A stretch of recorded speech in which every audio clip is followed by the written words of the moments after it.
Hello friends, welcome back to top cinemas. Green lantern சீரீஸ்னா ஸ்பேஸ்ல ஏலியன்ஸோட ஃபைட், சூப்பர் பவர்ஸ், ஹெவியான சிஜி எஃபெக்ட்ஸ் எல்லாமே இருக்கும் அப்படின்ற மாதிரி எக்ஸ்பெக்ட் பண்ணுவீங்க. ஆனா இந்த கிரீன் லேண்டர்ன்ஸ் உடைய முதல் எபிசோடு இப்போ ரிலீஸ் ஆயிருக்கு. இந்த எபிசோட்ல பாத்தீங்கன்னா கிரீன் லேண்டர்ன் ஒரு மர்டர் இன்வெஸ்டிகேஷன் பண்றதுக்காக நெப்ரஸ்கால இருக்கிற ஒரு ஸ்மால் டவுனுக்கு போறாரு. அதுக்கு மேல எபிசோடு எண்டிங்ல ஒரு ட்விஸ்ட் அப்படிங்கிற மாதிரி ஒன்று வச்சிருக்காங்க. அது ரீசி ஃபேன்ஸ்க்கு ஒரு கியூரியாசிட்டி கிரியேட் பண்ணிச்சா? வாங்க பார்க்கலாம். லேண்டர்ன் சீரிஸ் உடைய ஃபர்ஸ்ட் எபிசோட்ல பாத்தீங்கன்னா ஹால், ஜான் இவங்க ரெண்டு பேருமே மீட் பண்றாங்க. ஹால் ஒரு எக்ஸ்பீரியன்ஸ்டான கிரீன் லேண்டர்னா இருக்காரு. ஜான் அவருடைய ட்ரைனிங்ல இருக்கிற நியூ ரெக்ரூட். கிரீன் லேண்டர்ன் அப்படின்னாலே பாத்தீங்கன்னா ஸ்பேஸ் போலீஸ் அப்படின்ற மாதிரி சொல்லுவாங்க. சோ ஏலியன்ஸோட சண்டை போடுறதுக்கு பதிலா இதுல வந்து டிஃபரெண்டா ஒரு மிஸ்டீரியஸ் மர்டர் இன்வெஸ்டிகேஷன்ல சென்டரா வச்சு இந்த சீரிஸை வந்து எடுத்திருக்காங்க. நெப்ரஸ்கால இருக்கிற ஒரு டவுன்ல நடக்கிற வினோதமான விஷயங்கள் பாத்தீங்கன்னா இன்வெஸ்டிகேட் பண்றதுக்காக ஹால் அண்ட் ஜான் வந்து அங்க போறாங்க. இவங்களோட இன்வெஸ்டிகேஷனுக்கு அப்புறம் இது ஒரு சிம்பிள் மர்டர் கேஸ் இல்ல, இதுல ஏலியனோட இன்வால்வ்மெண்ட் இருக்குமோ அப்படின்ற ஒரு டவுட் இவங்களுக்கு வருது. ஹால் பாத்தீங்கன்னா ரொம்ப எக்ஸ்பீரியன்ஸ்டான ஒரு நபர் அப்படின்றதுனால ஒரு ஆட்டிடியூடோடவும் ஒரு அரகன்ஸோடவும் இருப்பாரு. ஜான் பாத்தீங்கன்னா ஒரு கம்பேர் பண்ணும்போது ஒரு சட்டிலான ஒரு கேரக்டராகவே இருப்பாரு.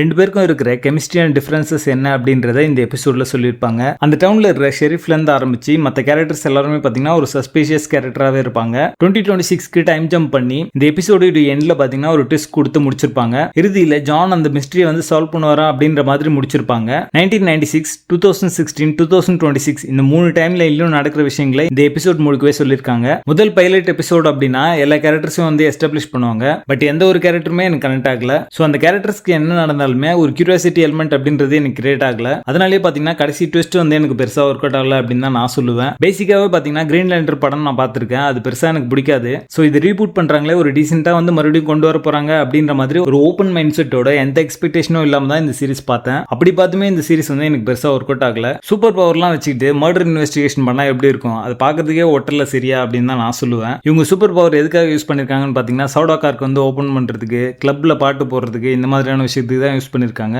இந்த எபிசோட் முழுக்கவே பாத்தீங்கன்னா பெருசா வந்து ஆக்ஷன் காட்சிகள் எதுவுமே இருக்காது. மேபி இதுக்கப்புறம் வர எபிசோட்ஸ்லாம் பெட்டரா இருந்துச்சு அப்படின்னா ஒரு ஆவரேஜான சீரிஸா மாறதுக்கு வாய்ப்பு இருக்கு அப்படின்னு தான் சொல்லுவேன். இந்த சீரிஸோட பேசிங் ஆவரேஜா இருக்கு. உங்களுக்கு டைம் நிறைய இருக்கு, டைம் பாஸ் பண்ணணும் அப்படின்னு நினைச்சீங்கன்னா வேணா இந்த எபிசோட் வந்து ட்ரை பண்ணி பாருங்க. மத்தபடி இது மஸ்ட் வாட்ச்லாம் இல்ல. இதுக்கு முன்னாடி எந்த ஒரு சீரிஸும் நீங்க பார்க்கணும்னு அவசியம் இல்ல. ஒரு ஸ்டாண்ட் அலோன் சீரிஸாவே இந்த எபிசோட்ஸ் எல்லாமே உங்களுக்கு புரியும். இந்த எபிசோட்ல ஸ்ட்ராங் அடல்ட் கண்டென்ட் இருக்கு. சோ ஃபேமிலியோட பார்க்கிறதுக்கு வாய்ப்பே இல்ல. லேண்டர்ன் சீரிஸ் உடைய எபிசோட் 1க்கு எங்களோட ரேட்டிங் 5 out of 10.